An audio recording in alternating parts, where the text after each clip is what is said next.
Hi readers, welcome back to Number the Stars by Lois Lowry. Today we are reading chapters 16 and 17, the final two chapters of Number the Stars. Before we finish this book, let's go back and remind ourselves of what took place in chapters 14 and 15.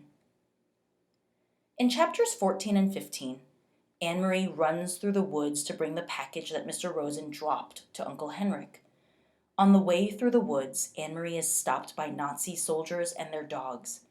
The Nazi soldiers tear through her basket, destroying the food inside and ripping open the package for Uncle Henrik. They find a handkerchief inside and allow Anne-Marie to pass. Anne-Marie is able to deliver this open package to Uncle Henrik, who lets her know that the Rosens are safely aboard his ship. Chapter 16. I will tell you just a little. Poor Blossom, Uncle Henrik said, laughing, after dinner that evening. It was bad enough that your mother was going to milk her after all these years of city life, but Anne-Marie, to do it for the very first time. I'm surprised Blossom didn't kick you. Mama laughed too. She sat in a comfortable chair that Uncle Henrik had moved from the living room and placed in a corner of the kitchen. Her leg, in a clean white cast to the knee, was on a footstool. Anne-Marie didn't mind their laughing. It had been funny. When she had arrived back at the farmhouse, she had run along the road to avoid the soldiers who might still be in the woods. Now, carrying nothing, she was in no danger. Mama and Kirsty were gone. There was a note, hastily written from Mama, that the doctor was taking her in his car to the local hospital, that they would be back soon.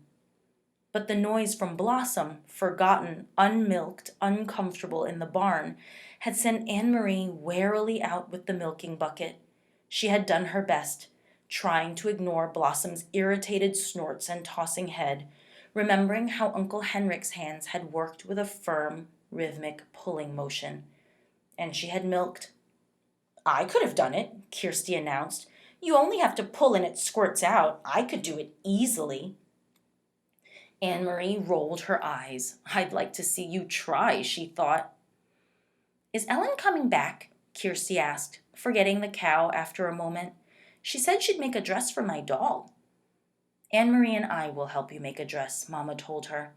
Ellen had to go with her parents. Wasn't that a nice surprise that the Rosens came last night to get her?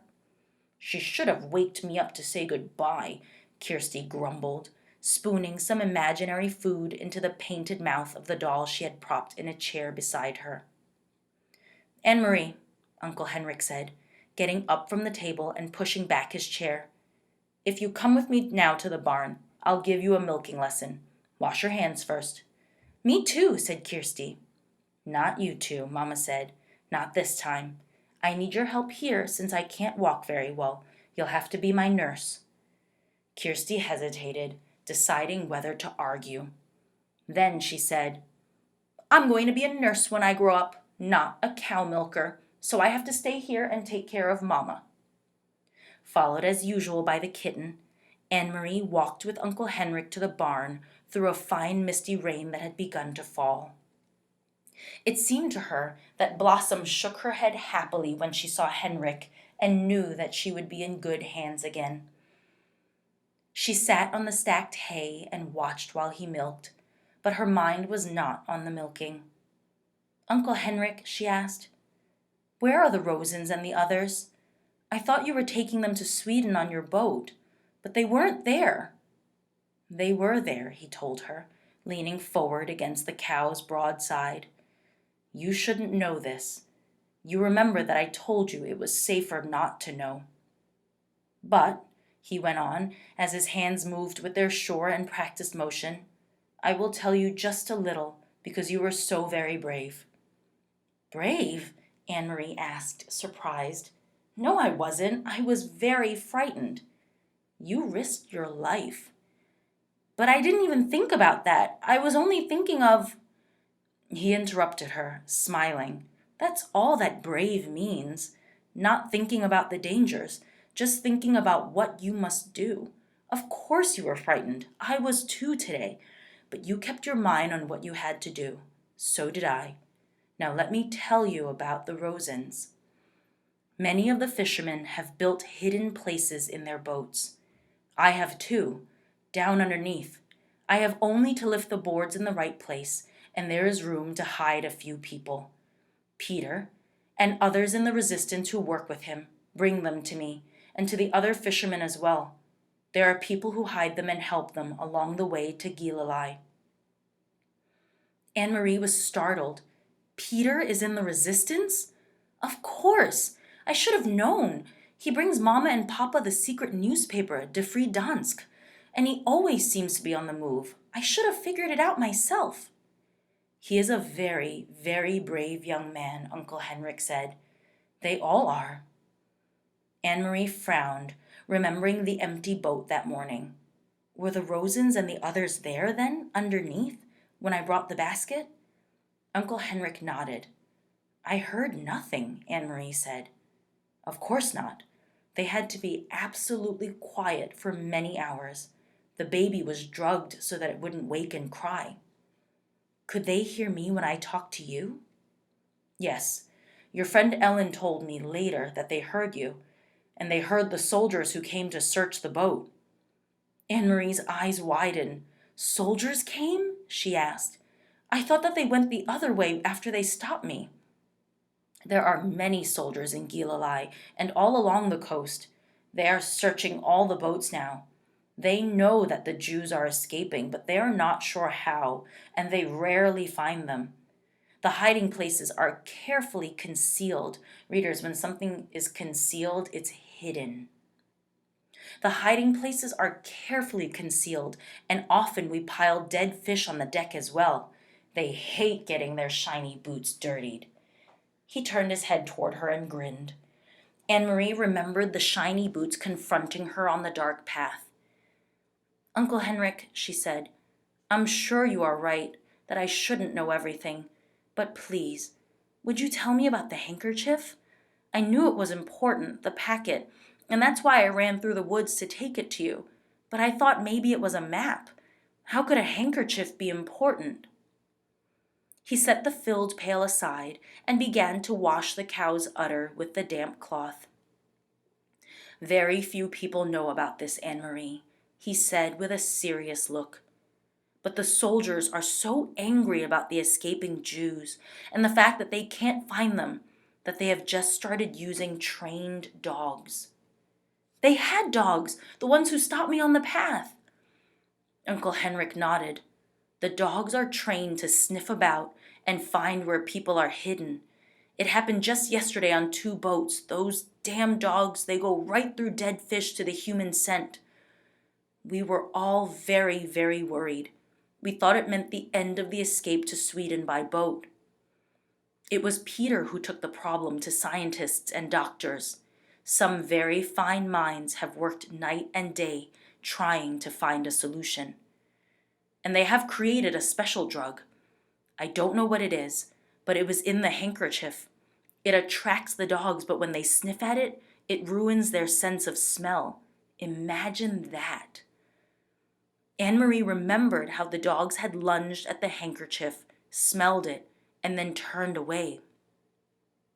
Now, thanks to Peter, we will each have such a handkerchief, each boat captain. When the soldiers board our boats, we will simply pull the handkerchiefs out of our pockets. The Germans will probably think we all have bad colds. The dogs will sniff about, sniff the handkerchiefs we are holding, and then roam the boat and find nothing. They will smell nothing. Did they bring dogs to your boat this morning? Yes, not 20 minutes after you had gone. I was about to pull away from the dock when the soldiers appeared and ordered me to halt. They came aboard, searched, found nothing. By then, of course, I had the handkerchief. If I had not, well... His voice trailed off and he didn't finish the sentence. He didn't need to. If she had not found the packet where Mr. Rosen had dropped it, if she had not run through the woods, if the soldiers had taken the basket, if she had not reached the boat in time, all of the ifs whirled in Anne-Marie's head. They are safe in Sweden now, she asked. You're sure? Uncle Henrik stood and patted the cow's head. I saw them ashore. There were people waiting to take them to shelter. They are quite safe there. But what if the Nazis invade Sweden? Will the Rosens have to run away again? That won't happen. For reasons of their own, the Nazis want Sweden to remain free. It is very complicated. Anne-Marie's thoughts turned to her friends, hiding under the deck of the Ingeborg. It must have been awful for them. So many hours there, she murmured. Was it dark in the hiding place? Dark and cold and very cramped. And Mrs. Rosen was seasick, even though we were not on the water very long. It is a very short distance, as you know. But they are courageous people. And none of that mattered when they stepped ashore. The air was fresh and cool in Sweden. The wind was blowing. The baby was beginning to wake as I said goodbye to them. I wonder if I will ever see Ellen again, Anne-Marie said sadly. You will, little one. You saved her life after all. Someday you will find her again. Someday the war will end, Uncle Henrik said. All wars do. Now then, he added, stretching. That was quite a milking lesson, was it not? Uncle Henrik, Anne-Marie shrieked, and then began to laugh. Look, she pointed. The god of thunder has fallen into the milk pail. Readers, take a moment to think. What would have happened if Anne-Marie had not gotten the handkerchief to Uncle Henrik? Chapter 17, the final chapter of Number the Stars. All this long time.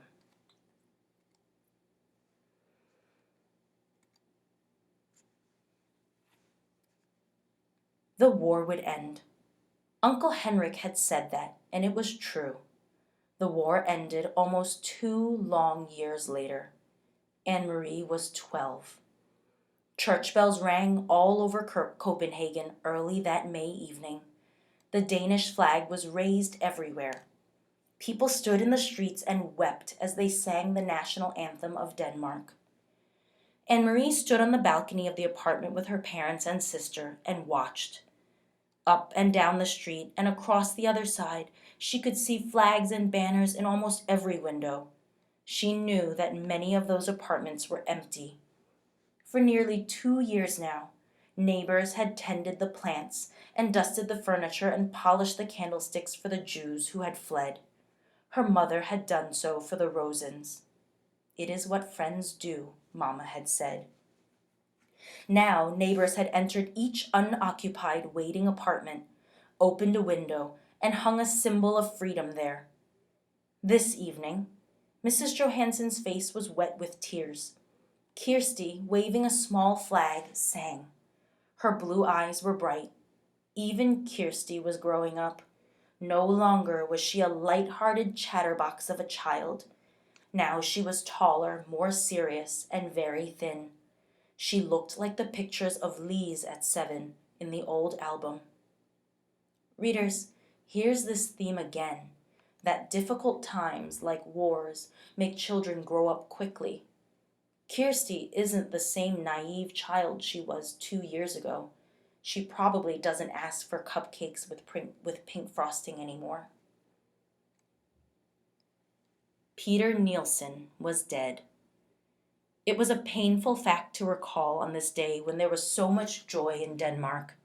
But Anne-Marie forced herself to think of her red-headed almost brother and how devastating the day was when they received the news that Peter had been captured and executed by the Germans in the public square at Ryvangen in Copenhagen. He had written a letter to them from prison the night before he was shot. It had said simply that he loved them, that he was not afraid, and that he was proud to have done what he could for his country and for the sake of all free people. He had asked in the letter to be buried beside Lise. But even that was not to be for Peter. The Nazis refused to return the bodies of the young men they shot at Ryvangen. They simply buried them there where they were killed and marked the graves only with numbers. Later, Anne-Marie had gone to the place with her parents, and they had laid flowers there, on the bleak, numbered ground. That night, Anne-Marie's parents told her the truth about Lisa's death at the beginning of the war. She was part of the resistance too, Papa had explained, part of the group that had fought for our country in whatever ways they could. We didn't know, Mama added. She didn't tell us. Peter told us after she died. Oh, Papa, Anne-Marie cried. Mama, they didn't shoot Lise, did they? The way they did Peter in the public square with people watching? She wanted to know it all, but wasn't certain that she could bear the knowledge. But Papa shook his head. She was with Peter and the others in a cellar where they held secret meetings to make plans. Somehow the Nazis found out, and they raided the place that evening. They all ran different ways, trying to escape. Some of them were shot, Mama told her sadly. Peter was shot in the arm. Do you remember that Peter's arm was bandaged and in a sling at Lisa's funeral? He wore a coat over it so that no one would notice, and a hat to hide his red hair. The Nazis were looking for him. Anne-Marie didn't remember. She hadn't noticed. The whole day had been a blur of grief. But what about Lise? She asked. If she wasn't shot, what happened? From the military car, they saw her running and simply ran her down. So it was true what you said, that she was hit by a car. It was true, Papa told her. They were all so young, Mama said, shaking her head. She blinked, closed her eyes for a moment, and took a long, deep breath. So very, very young, with so much hope. Readers, we're seeing another theme, that sometimes in life we make sacrifices to help others. In this case, Lise and Peter sacrificed their lives to help Jewish Danes. Now, remembering Lise, Anne-Marie looked from the balcony down into the street. She saw that below, amid the music, singing, and the sound of the church bells, people were dancing. It brought back another memory, the memory of Lise so long ago, wearing the yellow dress, dancing with Peter on the night that they announced their engagement. She turned and went to her bedroom, where the blue trunk still stood in the corner as it had all these years. Opening it, Anne-Marie saw that the yellow dress had begun to fade. It was discolored at the edges where it had lain so long in folds. Carefully, she spread open the skirt of the dress and found the place where Ellen's necklace lay hidden in the pocket. The little Star of David still gleamed gold. Papa, she said, returning to the balcony, where her father was standing with the others, watching the rejoicing crowd. She opened her hand and showed him the necklace. Can you fix this? I have kept it all this long time. It was Ellen's. Her father took it from her and examined the broken clasp. Yes, he said, I can fix it. When the Rosens come home, you can give it back to Ellen. Until then, Anne-Marie told him, I will wear it myself. Readers, we have come to the end of Number the Stars. What did you think about this story of bravery, friendship, and hope? In what ways did you see regular people standing up for what's right, even when it requires sacrifices and a lot of bravery?